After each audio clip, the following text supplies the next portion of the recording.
c'est pas encore Noël. En fait, Noël, on ne sait pas exactement la date, hein, vous savez. C'était une fête païenne, comme on a dit. Mais nous, on va utiliser cette fête païenne pour glorifier notre Dieu. Parce que Dieu est au-dessus de tout. Vous êtes d'accord avec moi? Notre Dieu, c'est lui qui a créé le monde et tout ce qui s'y trouve. Donc, il n'y a pas de fête païenne, il n'y a pas de fête autre. Tout est fait pour l'Éternel. Ça n'appartient à personne. Ça appartient à notre Seigneur. Et nous voulons glorifier notre Seigneur. En tout cas, vous pouvez dire à votre voisin, à votre voisine, tu es bienvenu, tu es le bienvenu ce matin, dans la présence du Seigneur.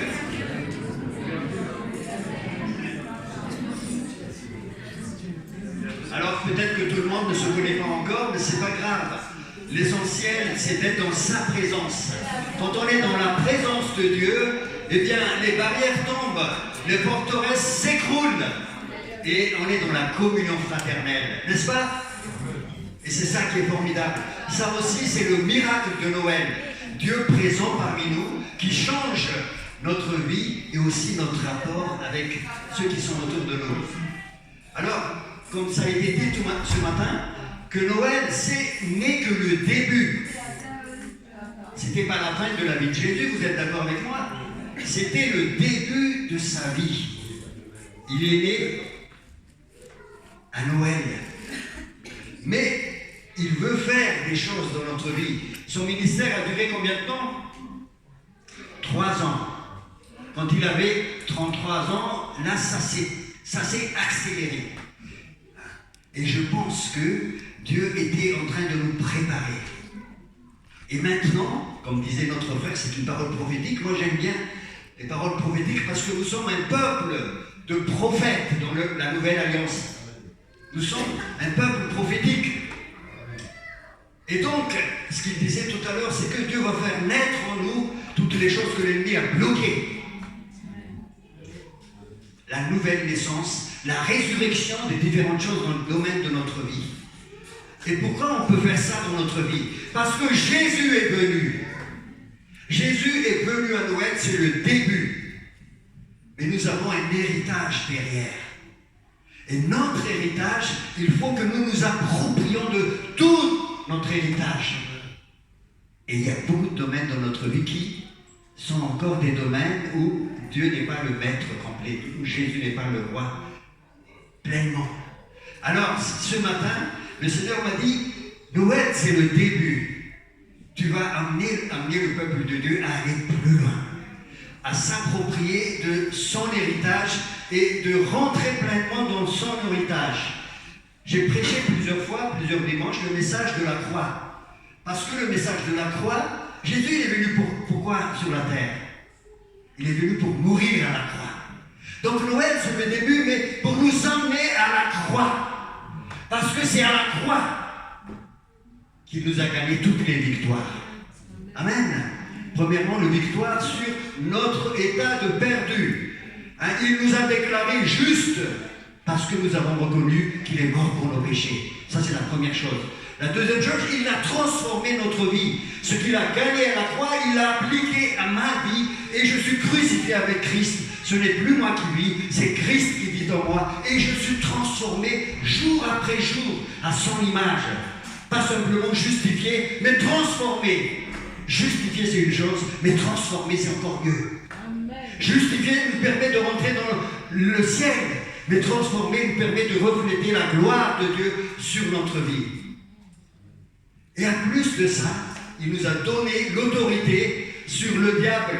Il a dépouillé les autorités et les pouvoirs. Il les a livrés publiquement en spectacle. Comment? Par la croix. Vous voyez les 3 victoires qu'on gagne à la croix. Justifié, transformé, victoire sur les ténèbres et sur les autorités. La croix est le centre et Jésus est venu sur la terre pour mourir à la croix. C'est ça les fondements, frères et sœurs, pour ceux qui viennent de se faire baptiser. La croix, c'est les fondements, la fondation. Donc, Noël, c'est le début. On va aller plus loin ce matin. Et je pense que Dieu va ressusciter dans nos vies. La parole prophétique tout à l'heure est très pertinente. les choses qui sont encore bloquées, verrouillées. Parce que la croix va briser tout ça. La croix va briser tout ça. Toutes les bénédictions ont été acquises à la croix. La croix nous ouvre la porte de notre héritage. Amen. Dans Colossiens chapitre 1, verset 12, c'est écrit ceci, Colossiens 1, 12. Rendez grâce au Père qui vous a rendu capable d'avoir part à l'héritage des saints dans la lumière. Rendez grâce au Père qui vous a rendu capable d'avoir part à l'héritage. Est-ce que vous êtes capable d'avoir part à l'héritage acquis à la croix? Est-ce que vous êtes capable? Dieu nous a donné ce moyen-là parce que Jésus est mort à la croix. Donc rendez gloire au Père. L'héritage est là, il faut se l'approprier.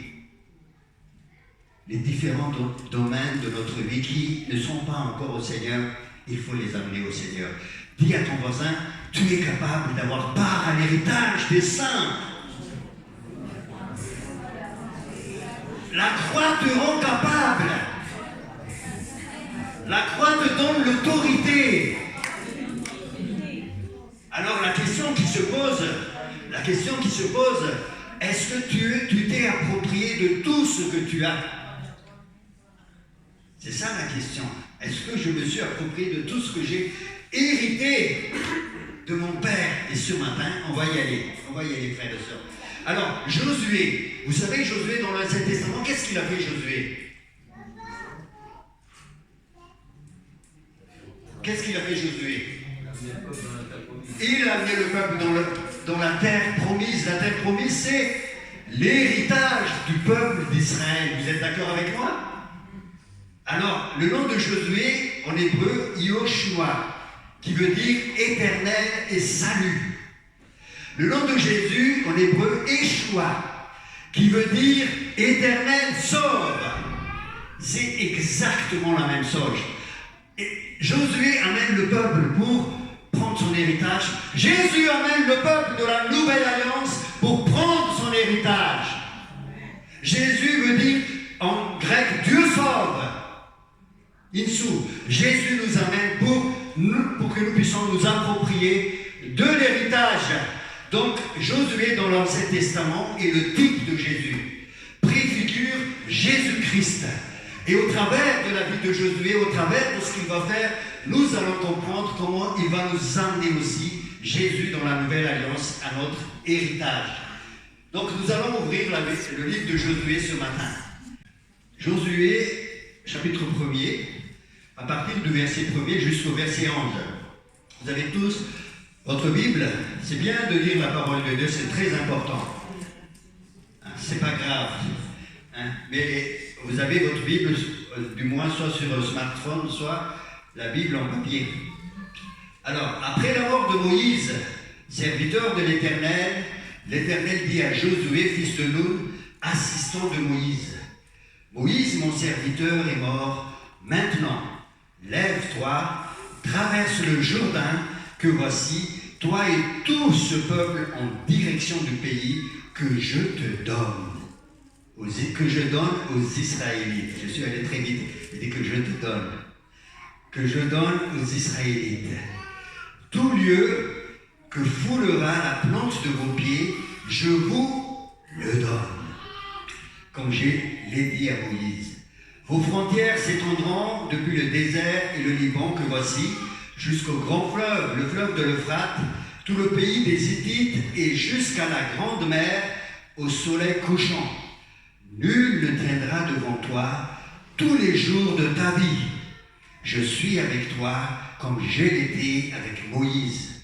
Je ne te délaisserai pas, je ne t'abandonnerai pas. Fortifie-toi et prends courage, car c'est grâce à toi que ce peuple héritera du pays que j'ai juré à leur père de leur donner. Seulement, fortifie-toi et aie bon courage. Dis à ton voisin, fortifie-toi et aie bon courage. Fortifie-toi et aie bon courage. Merci. Moi aussi, j'ai besoin de me fortifier, frères et sœurs. On a tous besoin de nous fortifier. Comment? En observant et en mettant en pratique toute la loi que t'a prescrite Moïse, mon serviteur, ne t'en détourne ni à droite, ni à gauche, afin de réussir partout où tu iras. Verset 8. Ce livre de la loi ne s'éloignera pas de ta bouche. Dis à ton voisin, ce livre de la loi ne s'éloignera pas de ta bouche. Tu y méditeras jour et nuit pour observer et mettre en pratique tout ce qui est écrit, car c'est alors que tu mèneras à bien tes entreprises, c'est alors que tu réussiras. Ne t'ai-je pas donné cet ordre? Fortifie-toi et prends courage. 3 fois c'est dit dans ce passage. Fortifie-toi et prends courage. Dis encore à ton voisin, fortifie-toi et prends courage. Nous allons conquérir l'héritage. Fortifie-toi et prends courage. Ne t'effraie pas et ne t'épouvante pas, car l'Éternel, ton Dieu, est avec toi. Partout où tu iras. Josué donna cet ordre aux officiers du peuple. Verset 11. Parcourez le camp et voici ce que vous commanderez au peuple. Préparez-vous les provisions, car dans 3 jours, vous traverserez le Jourdain que voici, pour aller conquérir le pays dont l'Éternel, votre Dieu, vous donne la possession. Il ne faut pas que nous restions, frères et sœurs, dans un Noël nostalgique. Il faut que nous allions vers la terre promise. Parce que Jésus nous donne l'accès à la terre promise.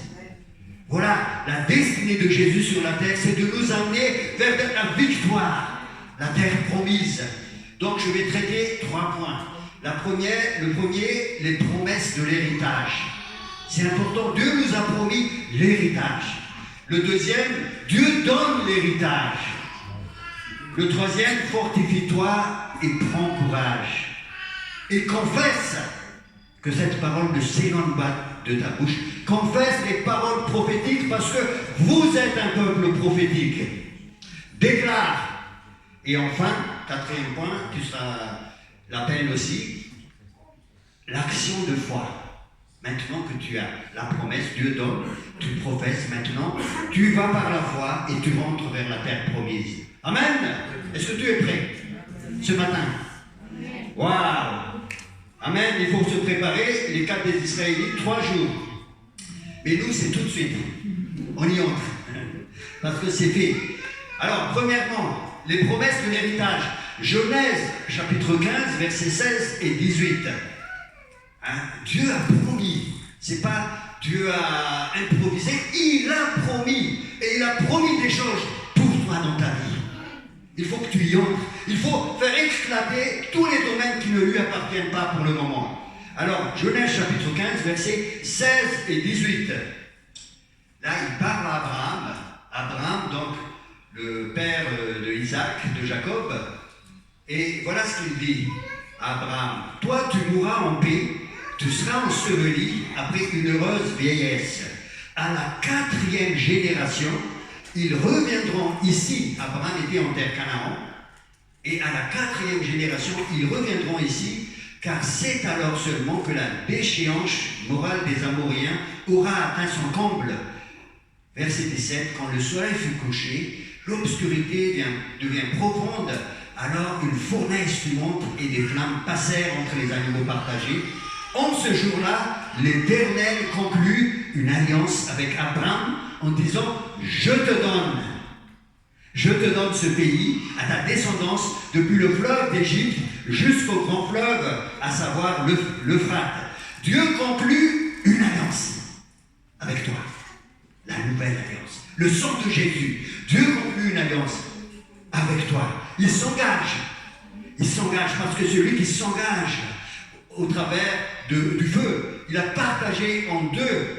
Abraham a partagé en 2 les animaux et Dieu s'engage au travers de cette fournaise, cette flamme fumante qui signifie que Dieu conclut une alliance.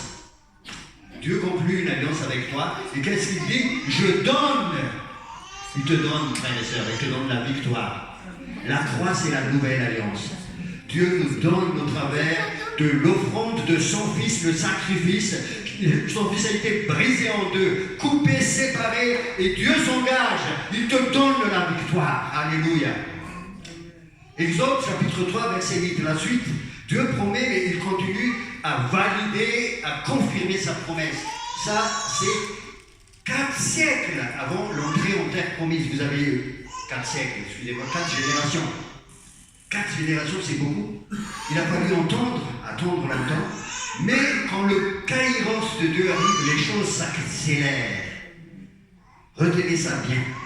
Vous avez peut-être attendu depuis longtemps, mais l'heure est venue. Maintenant, le kairos de Dieu sonne dans beaucoup de vies ici. Il va falloir accélérer les choses et rentrer dans votre destinée. Exode, chapitre 3, verset 8. Là, c'est au moment où il va appeler Moïse. Dieu se révéla donc dans le buisson ardent et il va appeler Moïse pour justement réaliser cette promesse. Et voilà ce qu'il dit. Je suis descendu, c'est lui qui descend. Waouh! Je suis descendu. Dieu appelle Moïse, mais c'est lui qui descend. C'est fort ça. Je suis descendu pour le délivrer de la main des Égyptiens et pour le faire monter dans ce pays, dans un bon et vaste pays, dans un pays découlant de lait et de miel, dans la région où habitent, et écoutez bien les habitants, c'est exactement les mêmes habitants qu'il y a des années, il y a longtemps, 4 générations avec Abraham. C'est où habitent les Cananéens, les Hittites, les Amoréens, les Phérésiens, les Héviens et les Ébousiens. Quel détail d'une précision inouïe. Et là, il ajoute une chose, c'est le pays où coule le lait et le miel. Les habitants actuels de ce pays, donc, c'est exactement les mêmes. Le pays coule, dans ce pays-là coule le lait et le miel. Et une troisième chose importante, c'est un pays de repos. De repos parce que vous allez voir, dans Josué, 3e promesse, Josué chapitre 1, verset 1, le pays que je donne aux Israélites, Dieu donne, tout lieu que foulera la plante de votre pied, je vous le donne. Maintenant, l'heure est arrivée pour Josué de rentrer. Dieu donne, il faut seulement marcher sur le sol. Et au verset 13 du chapitre 1er de Josué, il dit ceci, verset 13. Rappelez-vous ce que Moïse, serviteur de l'Éternel, vous a commandé quand il a dit « L'Éternel, votre Dieu, vous accorde le repos ». Il va falloir combattre. Il y aura beaucoup de combats là-dedans pour s'approprier de la terre promise, mais il y aura beaucoup de repos aussi. Amen. C'est ça la contradiction, frères et sœurs. Quand on marche avec Dieu, par la foi, beaucoup de combats, beaucoup de persévérance, mais beaucoup de repos. Et ça, il faut apprendre. Et c'est ça la différence entre les 40 jours dans le désert. Là, c'est des murmures, c'est des plaintes, hein, c'est des révoltes de la rébellion. Maintenant, Dieu te dit, rentre dans la terre promise. Beaucoup de combats, beaucoup de persévérance, mais beaucoup de repos. C'est une terre de repos. Le moment est arrivé. Verset 1 dans Josué, c'est un pays de repos, donc c'est une terre promise.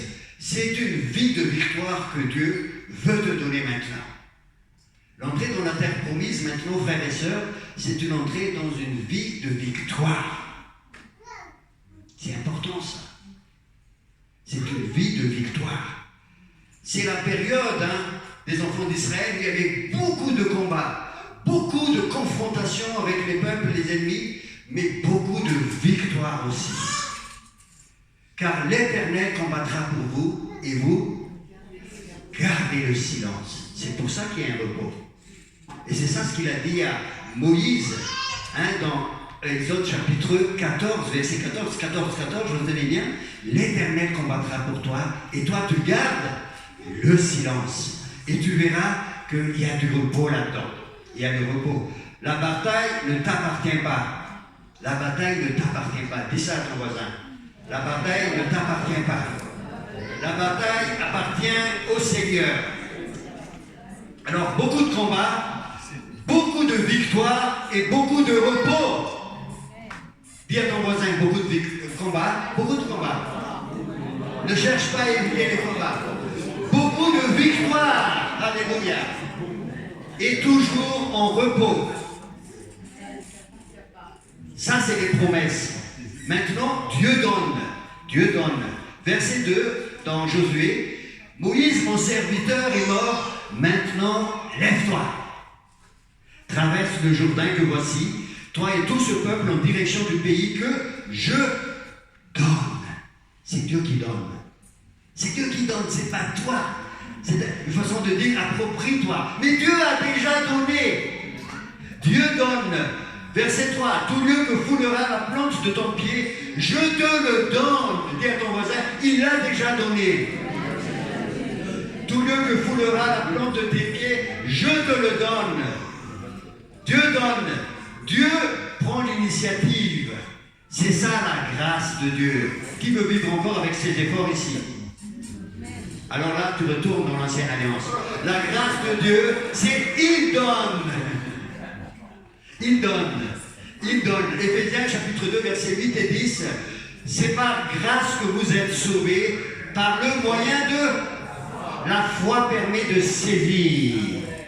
La foi permet... La foi, c'est notre main spirituelle qui permet de s'approprier de la grâce des dons de Dieu. Sans la foi, il est impossible de plaire à Dieu. C'est par la foi que je saisis. Dieu donne par le moyen de la foi. C'est une grâce afin que personne ne se glorifie.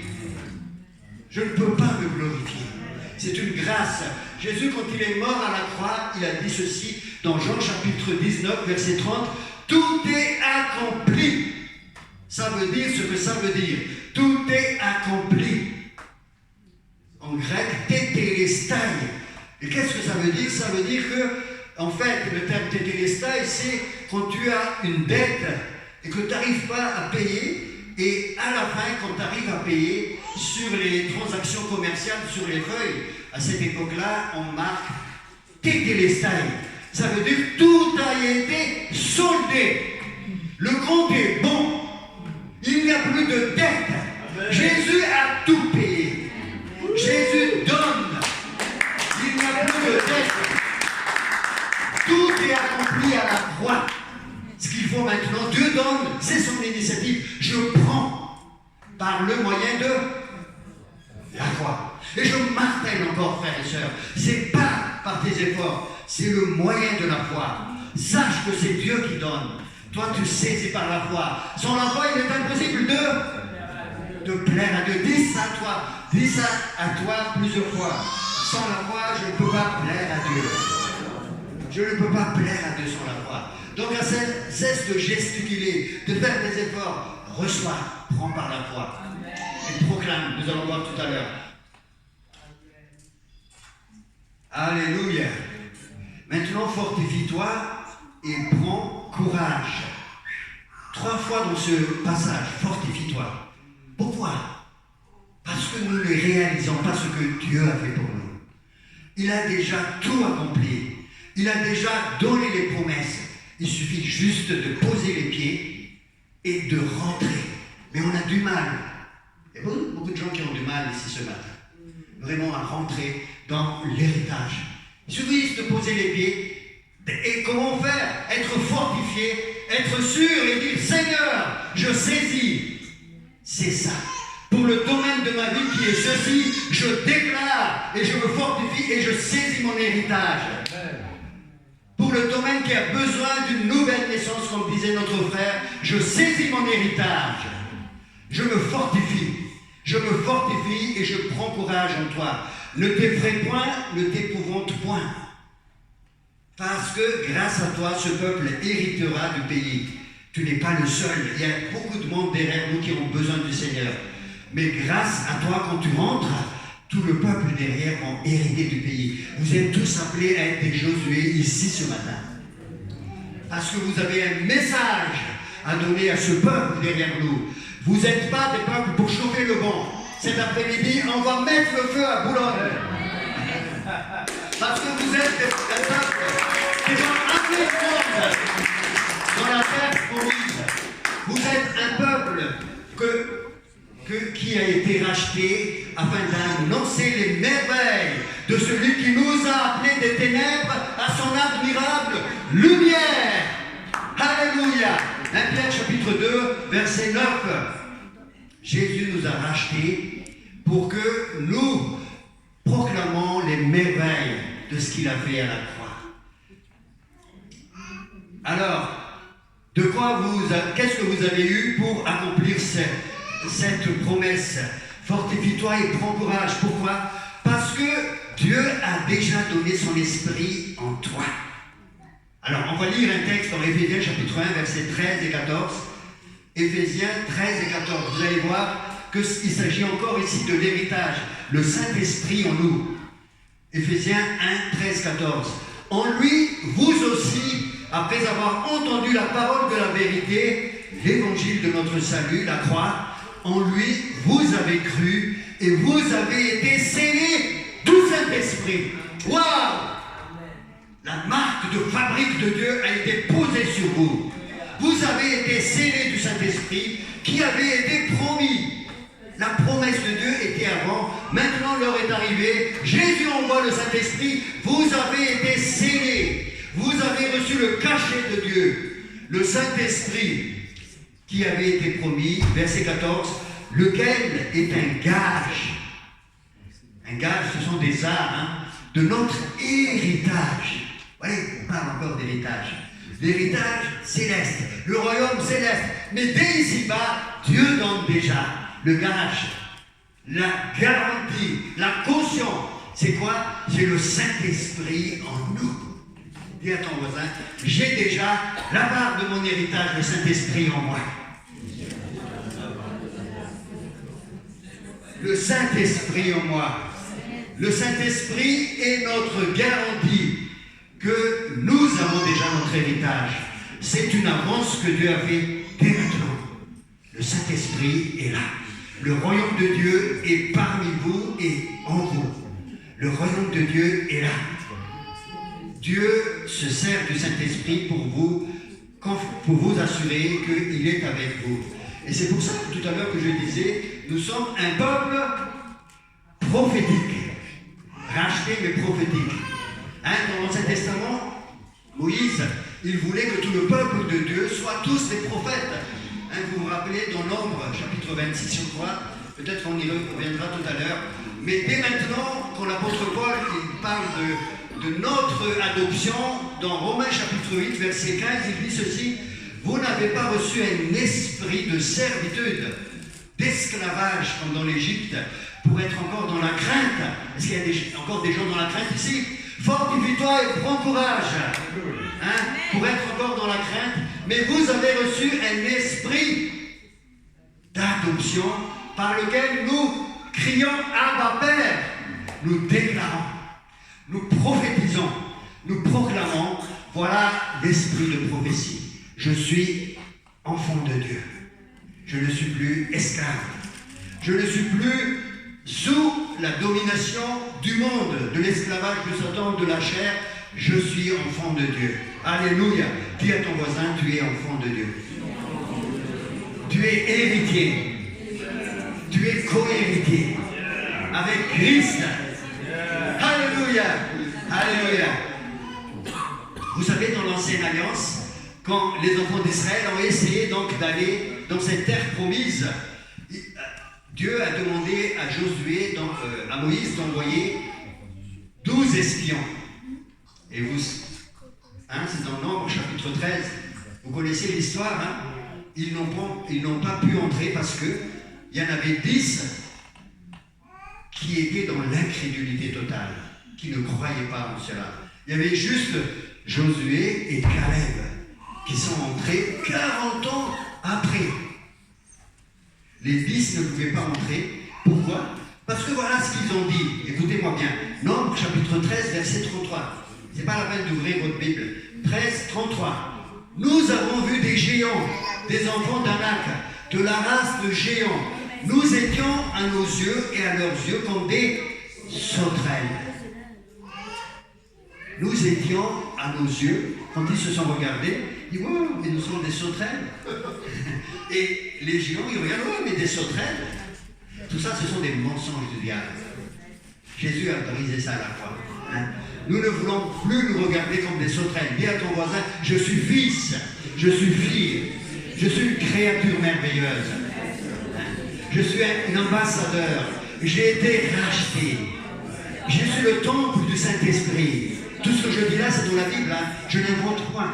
Je suis le temple du Saint-Esprit. Je suis scellé par le Saint-Esprit. La marque de fabrique de Dieu est sur ma vie. Je ne suis pas une petite sauterelle. Ni à mes yeux, ni aux yeux du diable. Lui, il dégage au nom de Jésus. Il dégage maintenant. Parce que je suis fils et fille de Dieu. Confessez les paroles de Jésus, proclamez, déclarez. Voilà la prophétie, frères et sœurs. Romains chapitre 10, verset 8. La parole est près de toi. La parole est près de ton cœur. La parole de la foi. La parole est près de toi, c'est tout près de toi. C'est près de ton cœur, dans ton cœur même. La parole de la foi. Romains 10, 8. Si tu confesses de ta bouche le Seigneur Jésus, et si tu crois dans ton cœur que Dieu l'a ressuscité des morts, tu seras sauvé. Quoi? C'est ça la parole de la foi. Confesse maintenant, proclame, tu es un peuple prophétique. Et maintenant, il faut que nous développons de plus en plus l'inspiration prophétique au milieu de nous. Parce que Dieu veut parler au travers de son peuple. Dieu veut exhorter, consoler, édifier. Voilà la prophétie. Celui qui prophétise, il parle de la part de Dieu, il exhorte, il console, il édifie l'Église. L'apôtre Paul dans 1 Corinthiens chapitre 14. Nous avons besoin d'être édifiés pour confesser la puissance de la proclamation. Alléluia. Au commencement, dit l'évangile de Jean, et la parole était avec Dieu, et la parole était Dieu. Amen. Elle était au commencement avec Dieu. Tout a été fait par elle, et rien de ce qui a été fait n'a été fait sans elle. Sans la parole prophétique, rien n'a été fait. La parole prophétique provoque la résurrection. Quand ça vient du Seigneur, quand c'est une parole de connaissance qui descend du Saint-Esprit, ça ressuscite, ça guérit, ça exhorte, ça console. Amen. Amen. La seule différence dans la Nouvelle Alliance, nous sommes tous appelés seulement à juger. Est-ce que c'est pour moi, Seigneur? Examinez toutes choses et retenez ce qui est bon. Dans l'Ancien Testament, il y avait les prophètes qui sont comme des voyants. Quand on a un problème, le roi, il va voir le prophète. Il a dit, qu'est-ce que tu vois? Je consulte l'Éternel pour moi. Et le roi, il attend la parole du prophète. Et le prophète arrive. Voilà ce que dit Dieu. Dieu te dit ceci, Dieu te dit cela. Ainsi parle l'Éternel. Dans le Nouveau Testament, tu es prophète. Tu es prophète. Tu reçois des paroles de connaissance. Je veux que tous prophétisent, dit l'apôtre Paul. Je veux que tous prophétisent. Que prophétiser chacun à tour de rôle. 1 Corinthiens 14. Nous sommes un peuple de prophètes. Nous devons vivre dans le prophétisme de Dieu. Et nous tous aussi, nous avons besoin d'écouter et de dire, est-ce que c'est pour moi, Seigneur? Si c'est pour moi, je le reçois. Il ne faut pas systématiquement aller voir les prophètes partout. Tiens, il y a un prophète par là, il y a un prophète par-ci, il y a un prophète. Non, tu es prophète. Tu es prophète. 1 Corinthiens 14. Je veux que tous prophétisent et que les autres jugent. C'est vrai qu'il y a des ministères prophétiques. Dieu lève des ministères prophétiques. Et tant mieux, merci Seigneur, qu'il y a vraiment un ministère très large pour apporter au peuple de Dieu la consolation, l'exhortation, l'édification, des paroles aussi prédictives. Dans l'Ancienne Alliance aussi, les paroles prophétiques sont toutes des paroles prédictives et le critère central, c'est la réalisation de cette parole. Si la parole du prophète ne se réalise pas, il est un faux prophète. Dans la Nouvelle Alliance, on peut faire des erreurs même en donnant des paroles de connaissance et des paroles de sagesse. C'est normal, nous sommes en construction, nous sommes le temple du Saint-Esprit. Donc n'ayez pas peur de dire ce que Dieu vous donne, vous met à cœur. Pour encourager les frères et sœurs, Dieu parle aussi du côté de celui qui reçoit. Il y a l'émission et la réception dans la Nouvelle Alliance. Dieu parle au travers d'un frère, d'une sœur. Il émet sa pensée et de l'autre côté, il y a celui qui reçoit et lui, il valide par le Saint-Esprit en lui. L'Esprit lui-même rend témoignage en notre esprit que nous sommes enfants de Dieu. Le Saint-Esprit est là. Nous n'avons plus besoin d'enseignement parce que l'onction nous enseigne. Mais le ministère d'enseignant existe aussi. Il ne faut pas prendre ça d'une manière absolue. Ça, c'est une parenthèse, hein, mais peut-être qu'un jour on pourra repartager là-dessus, mais je pense que Dieu veut lever aussi des prophètes et des gens qui reçoivent et qui partagent la vision de Dieu parmi nous. Ce livre de la loi ne doit pas s'éloigner de ta bouche. Prophétise, reçois, médite, mais après, donne. Ta bouche, qu'est-ce qu'elle fait ta bouche? Elle parle, elle proclame, elle loue le Seigneur. Amen. Waouh, merci Seigneur. Et ces paroles-là, quand ça vient du Saint-Esprit, ce sont des paroles vie et esprit. Jésus l'a dit dans Jean chapitre 6, verset 63, les paroles que je vous ai dites sont vie et esprit. Quand la parole de Dieu est utilisée, appliquée par le Saint-Esprit dans nos vies, ça produit une résurrection et une nouvelle naissance. Le terme nouvelle naissance, il faut le prendre un petit peu de manière relative parce que ça s'applique à ce passage de la mort à la vie. Mais je comprends ce que le frère voulait dire tout à l'heure. Il y a beaucoup de domaines dans notre vie qui sont inhibés par Satan, qui sont bloqués, retenus. Et ces domaines-là doivent aussi prendre son statut de nouvelle naissance, d'être né. Donc la parole prophétique libère, délivre, parce que c'est vie et esprit. Ce n'est pas simplement une parole intellectuelle, une connaissance globale de Dieu, mais c'est une parole vie et esprit. Alors je vais accélérer un petit peu parce que j'ai pris un petit peu de retard. Alors la dernière partie, on aura le temps de partager, je disais, sur cette vision de peuple prophétique. Et la dernière partie, les actions qu'il faut mener pour saisir concrètement cet héritage. Donc, on a vu, Dieu promet, Dieu donne, lève-toi et prends courage, proclame que cette parole ne s'éloigne pas de ta bouche, prophétique. Maintenant, qu'est-ce qu'il faut faire? Qu'est-ce qu'il faut faire? Il y avait 3 types de personnes face à la terre promise. Il y avait 3 types de personnes. Il y avait les incrédules. Les incrédules n'entreront pas dans la terre promise, ça vous le savez. Il y a ceux qui ne se sont jamais appropriés aussi de leur vrai héritage. Ça, c'est le deuxième type. Ils ne sont pas tout à fait incrédules, mais ils n'ont jamais pris leur véritable héritage. On verra ça tout à l'heure. Et enfin, il y a les héros de la foi. Qui veut être les héros de la foi ici? Waouh, c'est tout le monde, hein? Enfin, il y a les héros de la foi. Alors, quel genre d'homme tu es ce matin? Dis à ton voisin, quel genre d'homme, quel genre de femme tu es ce matin? Est-ce que tu es incrédule? Est-ce que tu es incrédule? Alors, Nombre, chapitre 11, verset 27, Nombre 11, 27, voici ce qu'ils racontèrent à Moïse. Donc, c'est les espions, les 12. Nous sommes allés dans le pays où tu nous as envoyés. À la vérité, c'est un pays où coule le lait et le miel. C'est le pays promis. En voici les fruits. Ils ont monté les fruits. Verset 28. Mais, il y a un grand mais. Moi, j'ai mis un mais très grand. Mais ça va renverser tout, ça va bloquer tout le mais. Mais, le peuple qui habite ce pays est puissant. Les villes sont fortifiées, très grandes, et nous y avions vu des enfants d'Anak. Ça, c'est les incrédules. Dis à ton voisin, je ne veux pas faire partie de ces gens-là. Je n'en veux pas ça. Alors, Hébreux chapitre 3, l'auteur de l'épître aux Hébreux reprend ce thème et il dit ceci, Hébreux chapitre 3, notez bien, vous allez méditer là-dessus parce que ce que je suis en train de vous partager, ça va être le programme de 2020. Dieu veut te faire acquérir, Dieu veut que tu t'appropries de tous les domaines de ta vie où il n'y en a pas encore la victoire de Jésus. Donc voilà ce que dit Hébreux, on est dans la nouvelle alliance maintenant. Hébreux 3, 7. C'est pourquoi, selon ce que dit le Saint-Esprit, aujourd'hui, si vous entendez sa voix, n'endurcissez pas votre cœur.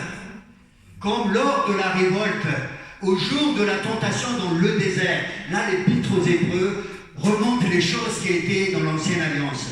Verset 9. Où vos pères me tentèrent pour m'éprouver et virent mes œuvres pendant 40 ans. C'est pourquoi je suis indigné contre cette génération et je dis, leur cœur s'égare toujours et ils n'ont pas connu mes voies. J'ai donc juré dans ma colère, ils n'entreront certainement pas dans mon repos. Souvenez-vous, la promesse c'est repos, c'est victoire c'est la terre, mais ces gens-là ne rentreront pas dans le repos de Dieu. Et verset 12, prenez donc garde, mes frères, que personne parmi vous ici ce matin, que personne n'ait un cœur méchant et incrédule au point de se détourner du Dieu vivant. Nous servons le Dieu vivant. Ce n'est pas le Dieu de la religion, le Dieu mort, mais le Dieu vivant, Jésus ressuscité. Alléluia. Et exhortons-nous, chaque jour aussi longtemps qu'on peut dire aujourd'hui. Est-ce qu'on peut dire aujourd'hui? Hein? Tous les jours, quand on peut dire aujourd'hui, exhortez-vous, afin qu'aucun de vous n'endurcisse son cœur. Exhortez-vous parce que l'incrédulité peut venir dans ton cœur. Exhortez-vous, encouragez-vous aussi longtemps qu'on peut dire aujourd'hui. On peut dire aujourd'hui, yes, je vais exhorter mon frère. Waouh! Et au verset 15, ils n'ont pas pu y entrer à cause de quoi? À cause de leur incrédulité. Là, c'est clair, frères et sœurs, je ne l'ai pas inventé. Des fois, j'invente peut-être, mais là, je n'invente pas du tout. Non, je n'invente pas, je plaisante. Mais c'est pour vous dire que là, c'est vraiment à cause de leur incrédulité qu'il n'entrera pas. Pourquoi ils n'ont pas pu entrer? À cause de l'incrédulité. L'incrédulité écarte complètement des bénédictions du Seigneur. Et dans Hébreux encore, dans ce même chapitre, Hébreux 3 et 4, c'est bien écrit, Hébreux 3 et 4, chapitre 3 et 4, au verset 2 du chapitre 4, verset 2 du chapitre 4, car la bonne nouvelle nous a été annoncée aussi bien qu'à eux, c'est-à-dire le peuple d'Israël, mais la parole qu'ils avaient écoutée ne leur servit de rien, car ceux qui l'ont reçue n'ont pas reçu avec foi. Vous voyez, la foi est au cœur, par le moyen de la foi. La foi est là, c'est avec la foi qu'il faut saisir. L'incrédulité, c'est un péché. Jésus il a dit quand le Saint-Esprit vient, il va convaincre les gens du jugement, de la justice et du péché. Et il a dit expliquer du péché parce qu'ils ne croient pas en moi. Attention, l'incrédulité c'est la source de tous les péchés. Quand tu commences à remettre en cause la parole de Dieu, tu ne peux pas recevoir ses dons. Ils n'y entrèrent pas à cause de leur incrédulité. Sans la foi, il est impossible de plaire à Dieu. Maintenant, ça c'est les gens qui n'y entreront pas dans leur héritage. Deuxièmement, ceux qui n'ont jamais pris possession de leurs droits. Il y en a parmi les chrétiens. Ils sont rentrés, mais ils n'ont jamais osé prendre possession de leurs droits ou ils ont préféré autre chose. Dans Nombre, chapitre 32, on va y aller assez rapidement. Il y avait 3 tribus. La tribu de Ruben, la tribu de Gad et la demi-tribu de Manassé. Nombre, chapitre 32. Et là, vous allez comprendre pourquoi ces 3 tribus-là ne sont pas rentrées en fait. Ils ne sont pas rentrés. Ils sont restés de l'autre côté du Jourdain. Alors, c'est bizarre, hein, c'est incroyable, mais ça nous révèle vraiment des choses. Et lisez avec moi dans Nombre 32, verset 1, les fils de Ruben et les fils de Gad avaient une quantité considérable de troupeaux, ils étaient riches. Ils étaient très occupés par leurs troupeaux. Et ils virent que le pays de Zazer, donc le pays qu'ils traversaient au moment où ils allaient vers la terre promise, et ils ont vu que le pays de Zazer et le pays de Galade étaient un lieu propre pour les troupeaux. C'est un lieu qui était très bien. Il y avait de la verdure, il y avait beaucoup d'herbes, beaucoup de choses, de l'eau, tout ce qu'il faut pour un troupeau. Alors qu'est-ce qu'ils ont dit? Ils ont dit Moïse, nous n'allons pas là-bas, nous allons rester ici. Ça nous suffit ici. Ils ont renoncé à leur héritage à cause de la convoitise. Parce qu'ils n'ont pas compris, ils n'ont pas eu une révélation aussi de ce que Jésus a accompli à la croix. De ce que Dieu leur avait promis. Ils ont été tentés par l'herbe verte. Et peut-être qu'ils n'ont jamais marché par la foi d'une manière absolue. Ils ont laissé beaucoup de domaines qui n'étaient pas nés de nouveau dans leur vie. Peut-être qu'il y a des domaines dans notre vie ce matin qui nous empêchent d'aller plus loin. Vraiment. Je pense que le Seigneur veut nous amener tous vers la terre promise. Maintenant, dis ça suffit Satan. Dégage de ma vie. Ça suffit le monde. Je ne veux plus. Je veux maintenant rentrer pleinement. Je veux hériter ce que Dieu m'a promis. Je veux maintenant prendre possession de tout ce que tu m'as donné. Et ils ont dit à Moïse, toujours dans Nombre 32, 16 et 19, il dit à Moïse, ils s'approchèrent de Moïse et ils dirent, nous construirons ici des parcs pour nos troupeaux et des villes pour nos petits-enfants. Waouh, quel beau programme. Beau programme, mais loin de Dieu. Amen. Puis nous nous équiperons en hâte pour marcher devant les enfants d'Israël jusqu'à ce que nous les ayons introduits dans le lieu qui leur est destiné. Mais nous ne posséderons rien, verset 19, avec eux de l'autre côté du Jourdain. Nous sommes ici et nous ne voulons pas posséder avec eux de l'autre côté du Jourdain. Ça, c'est le verset 19. Ils ont pris la décision de rester là. Waouh! Est-ce que vous voulez être de ces gens-là? Non. Est-ce que vous voulez accepter pleinement votre héritage ce matin? Waouh! Et je sais que Dieu veut que tous ici, maintenant, rentrent dans son héritage et se contentent pleinement de l'héritage qui vient du Seigneur. Plus de compromis, plus de vie chrétienne diluée, plus de religion. Nous voulons les arts de l'esprit parce que nous avons été scellés de l'esprit de Dieu. Nous voulons notre héritage, la nouvelle naissance, le baptême du Saint-Esprit, les dons spirituels et l'équipement spirituel. Qui sont partisans pour cela? Amen. C'est-à-dire la vie du ciel qui descend dans nos vies. Amen. La vie de l'esprit. Maintenant, pour terminer, frères et sœurs, je vais demander à l'équipe de louange de venir. On va chanter un chant qui dit quand l'esprit descend. L'esprit va descendre là. Tu vas faire un examen de ta vie ce matin. Nous allons entrer bientôt dans 2020. Et Dieu veut que vous serez tous dans votre appel, dans votre destinée. Que plus rien ne vous sépare de ce que Dieu a promis pour vous. Et que à partir de maintenant, Seigneur, je veux maintenant enlever tout ce qui n'est pas de toi. Je veux maintenant la victoire. Comme Josué et Caleb, c'est les seuls qui sont rentrés dans la terre promise. Tout sol où tu plantes ton pied, je te le donne. Jéricho était barricadé, était barré. Personne ne pouvait ni entrer ni sortir. Mais les forteresses de Jéricho sont tombées. Alléluia. Dieu veut te faire tomber aussi les forteresses de votre vie ce matin. Les forteresses vont tomber. Tu vas t'appuyer complètement au Seigneur. Et voilà, dans Hébreux chapitre 4, je termine par ça. Levons-nous et commençons vraiment à nous mettre devant le Seigneur, à laisser le Saint-Esprit nous parler. Dans Hébreux chapitre 4, verset 3, c'est écrit, nous qui avons cru, nous entrons dans le repos. C'est partie de ces héros de la foi.